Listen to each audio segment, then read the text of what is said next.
Welcome to Global Marketer. This isn't any other tour. This tour is the Marketing Business Insider Tour, where we're going to be unpacking why do we have things the way that we have it. So I'm sure many of you would have walked through these doors before at the Institute, seen this massive manifesto. The reason why we have a manifesto, because not every business do. The reason why we have a giant manifesto right here in the foyer the moment you walk in is branding. Now, the ultimate power of a brand is in the mission that it brings people around. Your product, and one of the things that we're going to be unpacking tomorrow is what is a product strategy. There's 3 levels to any product strategy. The very first one, actually, I'm not going to tell you yet, but what this is it's part of a product strategy where people aren't simply purchasing a product, of the function of what it does, but more than that, what they're buying into is the idea of who they are and who that product, who your product helped them become, right? So how does a drink create an identity? Remember the last perfume ad you saw? How does a perfume create an identity? Are you really buying the perfume just because of the scent? Or are you buying it because how it makes you feel and who it helps you feel like and who you want to be and how it helps you tap into that person inside you? That's the power of a brand, and that's why we start in our foyer with a giant manifesto. Then come on up, there's more to this. As you come up the stairs, one of the things you find is one of my favorite set anywhere. It's a massive graffiti wall that says, I don't know if you can see it, but that says dream, that says inspire, that says success. And we have graffiti on a wall because there's an energy about it. There's a boldness to it. There's an irreverence to it. There's a rebelliousness to it. And those are all things that our brand embraces. And as you come through this door into the main T-Side lobby, one of the very first things that's going to greet you is a throne. Now, you might be thinking, why would you have a throne? Who came up with that idea?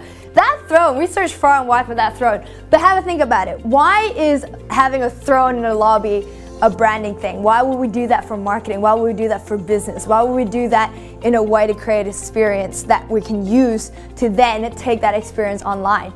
So, I think you guys got this one. So start sharing in the comments in the chat. Let me know, why do you think we have a throne in the lobby?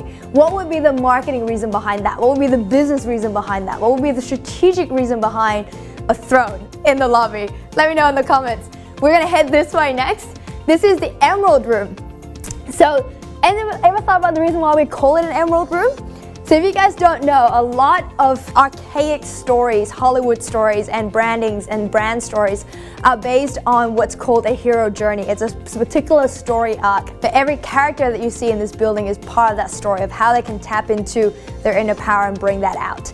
Now, when it comes to marketing, when it comes to branding, when it comes to the stories that you're going to be telling online, when it comes to the character that you're building for your brand online, and when it comes to you connecting with people through the online world, stories is what capture people. This is one of the sets, and one of the things I promise is we'll show you exactly how we set up our set. So I know one of the most common questions I keep getting asked is, what's the best video, or what's the best equipment for me to start? What's the best lighting that I should be getting to start with Instagram videos, or to start with LinkedIn videos, or to start with Facebook videos? So the very first level that you want to start with, the simplest way, and there's no excuses, let's just get on with it, is your phone. Maybe add on some kind of clip-on ring light. You can get that off eBay for like a couple of dollars. You have no excuse to start getting out there and doing your videos. And then maybe a tripod or a selfie stick or a gimbal. If you do a bit of a spin around, you'll see this is probably the second level of what a setup would look like, where you start looking at having a set in the background. So you have chairs and table, or you have a couple of books, your banners, a flip chart where you can start teaching and sharing content on. And then if you spin around, you will then have a professional camera. You can get this from JB Hi-Fi, online, many places. Start with a basic professional camera and tripod and light. This is probably like second level. So you have your beginner level with your phones and your ring lights and your selfie sticks. This is level number 2. So if you're gonna level up to like intermediate, this is an example of what an intermediate set looks like. And follow me, we're gonna head over into the Matrix room where we're gonna look at what a full pro set looks like. Now this used to be when we were offline, we used to run events literally every week, maybe probably 2 to 3 events every single week. And when we had to pivot online in literally a handful of days. On Monday, the government announced lockdown, and on Friday, we were having a training in the building with people expecting to fly in. So we literally had from Monday to that Thursday to figure out how we're going to run a virtual online training.